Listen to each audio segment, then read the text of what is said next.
Welcome to MumAbroad's YouTube channel, where I'm joined today by Barry Cooper, founding principal of the Global College in Madrid, a co-educational day and boarding school for 15 to 18-year-olds, which sees its first intake in September 2022.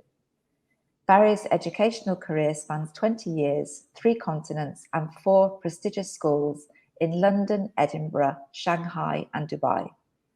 He's passionate about working with parents and students to create strong school communities. He moved to Madrid with his wife and 3 children in 2020. Hi, Barry. Hi, thanks for having me. Thank you for joining me today. Barry, can you give us a bit of insight into your experience with creating schools from the ground up? What do you consider to be the key issues and opportunities, and what do you most enjoy about this challenge? Right, well, my experience with starting schools was when we created a school within a school in a boarding school I worked at in Loreto, just outside of Edinburgh.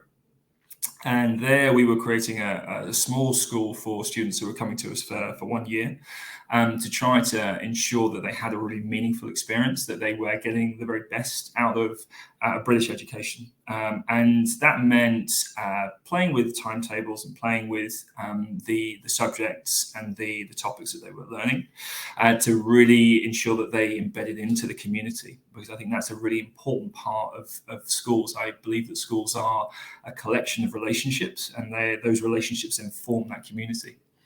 So from there, I moved to China, and I helped set up the IB process there, as head of history, also as a housemaster, and then as the academic deputy at the Brighton College, Dubai.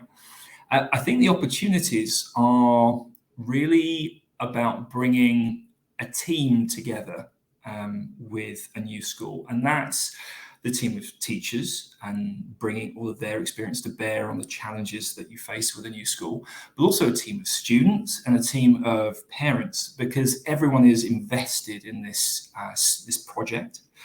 And it's a great chance to build that community quickly and build it really effectively, and to take advantage of all of the different possibilities that these 3 parts of your school community offer. I think my favorite challenges have been taking possession of buildings with 72 hours to go in Dubai, which was a particular challenge. Lots of running around, but also really it was an opportunity for us to really come together as a staff. I think learning from that, our building here in Madrid is a fully refurbished urban campus. And we're bringing parents around the school and showing them the facilities now. So it's we could start a school tomorrow, but we start in September 22. How did the Global College come to be, and what is your vision for the school? So the Global College were born out of an idea from our president and CEO, Lucia Figar, who first floated the idea about 4 years ago. And working with IE University as a partner, she argued for a real entrepreneurial school within Madrid, because it is something that's sorely lacking. That then became a reality at the beginning of, or the middle of 2020, and then we started the process properly at the beginning of 2021. My vision for the school is that it is a community, but that it also focuses on being particularly personalized to the needs and the ambitions of the students who are coming to us. I think often schools can be one size fits all, and for us, we're very much about tailoring what we do to the individual student. And that is as much as the subjects we offer and the topics within those subjects, but then also the coaching that we deliver and the opportunity to drive particular students towards their careers by giving them experience and access to those careers through mentors coming from the university, local businesses, local organizations, and being in Madrid. Obviously, we have access to so many different facilities and so many different institutions here in the city. So often it's about parents thinking about finding the right school for their children, but also I think from your side, it's got to be about finding the right students for the school. Absolutely, yeah. And I think as we, in the same way that you tend to hire for character and then train, we in our admissions process, we are quite strict on the academic requirements, but we're also looking for that character. We're looking for students who are entrepreneurial, who are ambitious for themselves, for their futures, and who also offer something else to the community, who are people who are engaged in the world rather than being quite passive. So we're looking for very active, engaged, academically minded, but also ambitious young men and women. What would you say is unique about the Global College, and how is it different from other IB schools in Madrid and Europe? So the uniqueness comes from how our core principles are. One of our core principles, our core focus is entrepreneurship. We feel entrepreneurship isn't just about creating the next Facebook or the next Twitter or other big company. It's about giving students the skills to take control of their own lives and their own careers. I think going forward into the next 20, 30 years, the students who leave us here are going to be in a position where they have to create their own roles, create their own jobs, and being entrepreneurs or intrapreneurs within companies. And that ability to be creative, to be risk-taking, to be resilient to change and to possible failure, to be able to present, to be able to communicate. All of these are entrepreneurial skills. And so for us, we embed our IB curriculum with these skills and then opportunities to use these skills so they can be practiced, so they can be developed. And then on top of that, we then bring to bear the opportunities that come with being linked to IE. So that means at the top level, so bringing entrepreneurial professors in to talk to the students, giving them further opportunities as part of our entrepreneurial project to create something, to own something, which then ties into obviously the CAS program that the IB runs. As an IB World School, we're also really focused on the well-being of our students. And so linking with the university and the Wellbeing Centre there means that we then bring something else that maybe other schools don't have. I think on top of that, and this innovation is then the technology that we are focused on using, not just on a day-to-day, as you would laptops and different programs, but embedding the use of technology, the comfort with technology into the programs, and going beyond that, giving the students opportunities to access courses online, to work asynchronously if we're then moving our students off campus for a couple of days for a reason, for a trip, for additional field work. So we can then connect our students and use all of this technology that we've really been embedding into education over the last 2 years effectively. And instead of what a lot in schools, and there is emergency COVID teaching, using the technology that we have now to really create something new where we can bring students from far away or professors from far away, from Asia, from Australia, from America, into the classroom as easily as simply opening a door. It's all about flexibility, isn't it? Absolutely. Yeah, we call it liquid learning. Because and with that as well, it allows us to focus that on the needs of the individual student. Because not every student is the same. And for us, going back to what I said at the beginning, it cannot be, an education must never be a one size fits all. It must be something that's tailored to the needs of the boys and girls you've got sat in your classroom. Presumably you're looking to attract students from abroad. So what would you say are the unique offerings that Madrid has for students? How long do you have? I mean, Madrid is beautiful. I've lived in Dubai, I've lived in Shanghai, I've lived in Edinburgh, London. I love Madrid. Madrid is the favorite place I've ever lived in my life. It is, for me with 3 young children, it's fantastic. And the Spanish people are just the most amazing, welcoming people in the world. I think if you're coming here as a student, you have... in terms of the sporting opportunities, this is a very sporty city. So there are facilities near the campus that students can then access. We have the IE facilities, which are just fantastic at the IE Tower that the students will then use for their sports program. In terms of the cultural life of the city, you have theatres coming back online, you have the opera house, you have the orchestra, you have different cultural institutions that we connected to. I had a meeting with the Japanese embassy the other day about cultural awareness and bringing cultural ambassadors into the college. You have, on top of that, the World Heritage environment in the Retiro and the Prado area. And there's a beautiful site for students to explore. And for the outdoors, Casa de Campo, which is this curated wilderness for those who are hikers and runners and cyclists. And then you've got the mountains, only a short car ride away. Skiing is only an hour and a half away. But whatever you want from a city, you can find in Madrid. And because we're an urban campus, we're right slap bang in the middle of the city, just behind the French embassy. So Calle de Serrano is the main thoroughfare with all of the different shops that tourists love to wander into. At the end of that is Retiro Park. This is all within walking distance. The Prado Museum, the Thyssen Museum. I could go on, but I'm going to stop there. And it's an easy train journey from Madrid to Barcelona as well. It is. It's very easy from Madrid to Barcelona, and as well, the airport is only 15 minutes out of the centre of the city.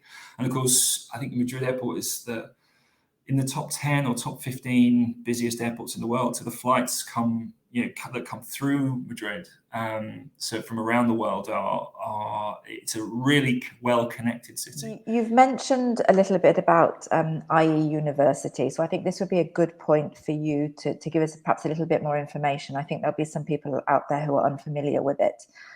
Can you give us a little bit of background on this institution? How will your alliance with the university enrich the college and your students' academic experience? Yeah, so IE was a university, it's a pretty young university, but it has about 6,000 students every year. So it has a focus very much on the humanities, but it's developing its more technical courses as we go. So business, MBA, executive MBA, law, and various humanities degrees that are centered around that. They were based quite close to where we were, but they've just opened they have a vertical campus now, very much like you probably recognize similar things in Tokyo and around the world, where you have a skyscraper and the university is based in that. So it's incredibly modern. They're very innovative. They're very modern in their thinking. Our connection with them is an opportunity to really bring on board the IP from IE, which is a lot of the business thinking, a lot of the methodologies, a lot of the teaching methodologies. So we've used the same architect for our school that they used for this skyscraper. So when you walk into the interiors of our classrooms and you walk into the interiors of lecture halls in the tower, the IE Tower, they're very, very similar in the makeup and the technology that we're using. So we, as an academic team, have been working with IE for about two and a half months now in terms of methodology and teaching methodology, specifically looking at online methodology and looking at asynchronous methodology, but also the creation of video, the creation of gamification of our academic teaching. And so it's a chance for us to really learn from them. And then bring that to bear for the IB teaching. Going beyond that, a lot of students coming to us here are going to be interested in obviously going to university. They'll be thinking about business degrees. So having a university who's a partner in what we're doing means that we can bring, there's some fantastic professors who have already come and spoken at some of our open days, to bring them on board to come and speak to the students, give them insights into entrepreneurship and help us with their entrepreneurship project. So they have this experience from professors who are also practitioners. These aren't generally academic researchers. These are CEOs, CFOs, COOs of companies who also teach. So it's embedding the students who are coming to the global college in an environment that's very real, and a lot of the experiences that they'll have will be with those who are operating in the real world. What are the main languages of instruction, Barry, and what languages do you offer in general? So we'll teach in English entirely. So this is an English language college. I am learning Spanish, but we have a very international faculty. So it's very much it's an English language school. The languages that we would then offer would be Spanish, French, and English A, and then Spanish, French, English B, as well as Mandarin ab initio. Having lived in Shanghai for 3 years, I'm a big fan of the learning of Chinese language. I think it's an important part of the next 20 to 30 years in terms of education, in terms of business, in terms of how the world is going to develop. We are also running a mother tongue program, which means that if a student has studied a particular language and wants to continue that at IB, we can work with them to help them achieve that. But that's on a case-by-case basis. So it may be that we have a group of students who want to study maybe Portuguese or German, but we may also have individuals who want to take Japanese, for example, because that's a language that they have experience in and they want to develop because they have an ambition that centers around that. So it's outside of our main languages, we will always have a conversation with the students and with the parents about the language of choice that they want to study and whether or not we can then take that forward for them. Can you just explain briefly what you mean by language A and language B? Right. So in IB, you will take 6 subjects. The first group is language A, and that's generally the language that you're most comfortable with, and it's your first language. And you would either study language and literature or literature. So this is for those who perhaps went to a British school. This is where you will be studying Shakespeare and Ibsen, possibly not Ibsen, yeah, definitely Ibsen, plays and poems. Language B is generally the language of acquisition. So it's when you're trying to acquire a language. So for me at the moment, I am attempting to acquire Spanish to a high level. So that would be my language B. Barry, can you tell us a little bit about the teachers at the Global College? Where do they come from and what kind of IB experience do they have? They're brilliant. I mean, they're absolutely fantastic. A big part of my role as we started the college was to find the very best teachers that we could. So we're obviously the same way when we're looking for students, we're looking for teachers who are entrepreneurial, who have really strong character, who want to create something new in terms of what we're doing here. They've all got IB experience. The average experience for the teachers is, I think, close to 20 years. So, which is, having started the school in Dubai, we had an average of 10 years, which was almost unheard of. So having an average experience of 20 years on the faculty is an amazing resource for our students and also for us as we grow the college. We have, I think, at the moment 3 or 4 examiners. There's our DP coordinator is also a school inspector for IB. Our head of languages is also a trainer for IB. So we've looked for colleagues who have not just IB experience, but also have are embedded within IB, and they mark papers. They have a really good understanding of the structures and the courses that they deliver. So as we mentioned at the beginning, you have your first intake of students in September 2022. How do you envision this first class of students to be? And can you explain a little bit about the application process, what you're looking for in candidates, for example? So our first cohort will be very international. Madrid is a very international city. We will expect probably at least 50% will be Spanish nationals, but they will have had a level of international experience that perhaps many may not have. In terms of the admissions process, we obviously have 2 different tracks. We have admissions for day students, admissions for boarding. So we're also looking at students coming from around the world. Or from other parts of Spain. So in terms of admissions, the admissions is, as I said earlier, is very demanding in terms of the grades that we're looking for. The IB is a qualification that means you need to have a high level of English if you're studying it in English. We're obviously looking for maths grades, English grades, and then grades of a suitable standard in the subjects that you're wanting to study.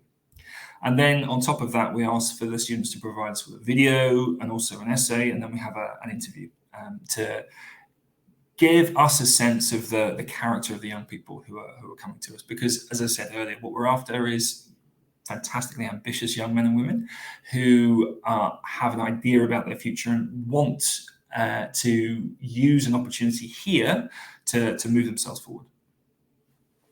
And how many students do you think you'll take in the first cohort, roughly?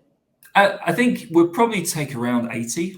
I think that's probably around where we are. We're very keen not to. The school itself has a capacity for 300. So we could take up to 140, 150 in the first year, but because it is the first year, we're looking at slowly building this college and ensuring that we're doing it in the right way for the students. So we don't want to simply take people on for the sake of filling a school. What we want is the right young men and women here in the college, and giving us enough time and resources to enable them to help found the school as well, because that's what they are. They're founding pupils, and that's something that they will play a part in how the school develops, being part of the school council, creating their own extracurricular activities, and reaching out to the local community. And a school takes on not just the characteristics of its teaching staff or its parents, but its students are really what drive a school and give a school a sense of who it is.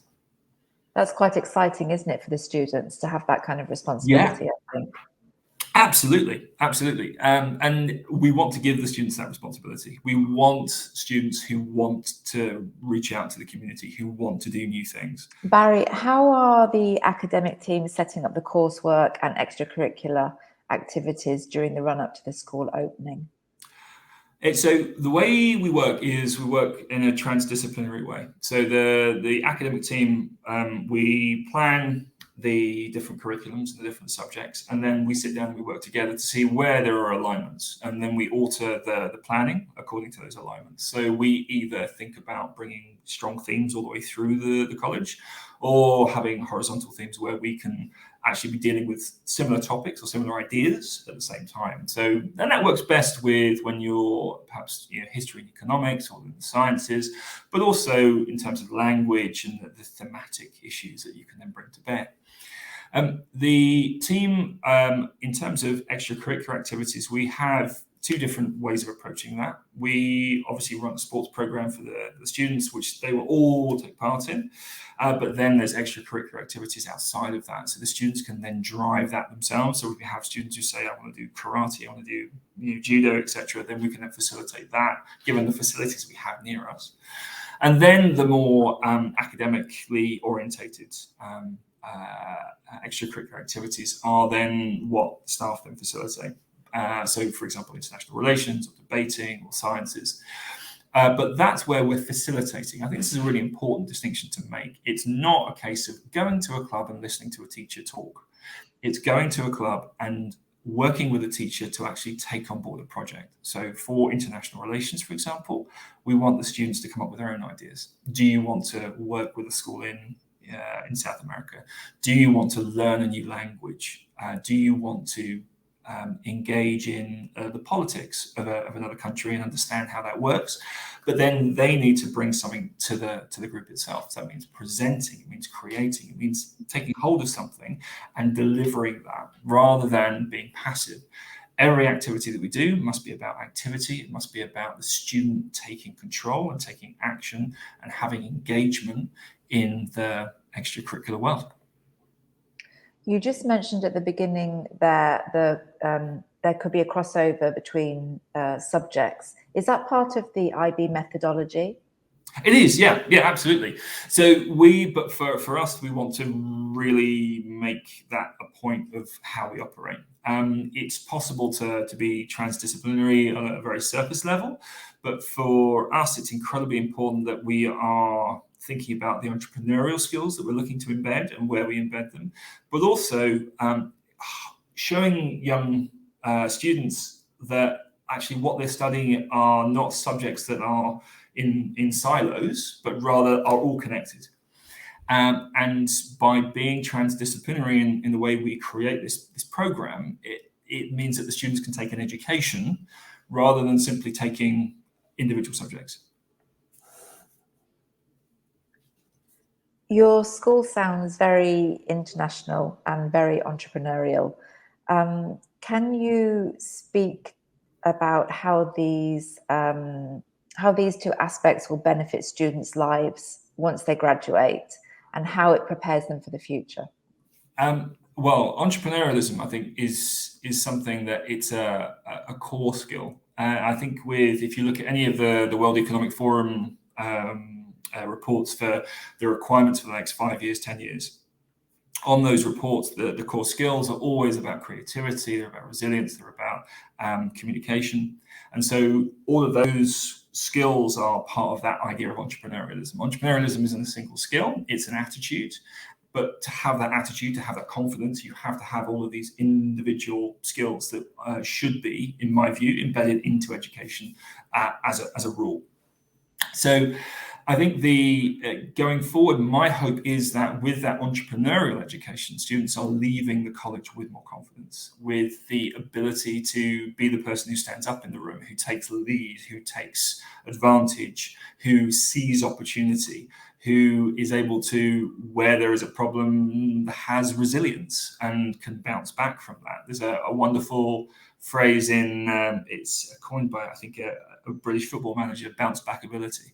That opportunity, that ability to just get back up and say, okay, what have I learned? Rather than worrying about what's happened, what have I learned? And that's a key mantra for us as we go forward. In terms of the curriculum and the preparation for university going forward, for us, it starts on day one. That when students, and in fact we talk about it with our students during their admissions interviews, where is it they want to go? What is it they want to do with this? And it doesn't have to be a place, it doesn't have to be a degree, they just have to have a sense of, right, where am I going with this? And so on day one, we'll be starting that process of modeling, where is it you're going with this? What is it you're after? And then that's for us and our mentors to then help those students create and curate what they're doing in college to then get to that endpoint and have that plan. And I think that's incredibly important, especially in an ever-changing post-COVID world when it comes to university access. So, I mean, you would have seen Harvard recently said they weren't taking SATs anymore. And so it's for us to understand right at the very start, okay, if you're thinking about America, we need to be doing this. If you're thinking about a Swiss hotel school, we need to be doing this. If you're thinking about staying in Spain, and so on. And it's important for us to ensure that students are having those thoughts and they're planning every single day. And everything that they do here at the college has purpose. And that purpose is to move them towards their ambition. Barry, there's a lot of passion that comes from you when you talk about education and you talk about the global college and your vision for it. So I just want to finish on asking you, what's the favorite part of your job? Do you have a favorite part? There's lots. I think here working with great people and in a culture of respect and a culture of purpose in order to create something that's really of benefit to the young people who are going to come here. I think as a teacher, it's the fantastic thing about being a teacher. I think we're all teachers at some point. And every day, each of us has this chance to say something or do something that will change the world for another person. It can help them see the world differently. It can help them see themselves differently. It can help them relate to things in a different way. It's an opportunity for us to say things to open their eyes. And everyone does it. But as teachers, we have a responsibility because we know that what we're doing will have that impact at some point. But we never know exactly when. And so I think for me, when I maybe get a sense of someone's, there's a change, or there's a sense that someone's walking slightly straighter, or they have a bit more confidence, And it's just seeing those little small things, those little small changes in a person, not the big successes. The big successes are owned by the students. They're the ones who do it. They're the ones who take it forward. But knowing and seeing those small incremental little boosts, that for me, when I notice them, that for me is the thing that I get the biggest kick out of. So I'm going to put at the bottom of the screen your website address. That's www.theglobalcollege.com. So anybody listening who wants more information about the college can take a look there, and there they will find contact details as well for the college, so email address and telephone number. Fantastic. So it just remains for me to say thank you very much for joining me today, Barry. No, thank you very much for having me. It's been fantastic, and I probably talk far too much, but it's I love what I do. That's clear.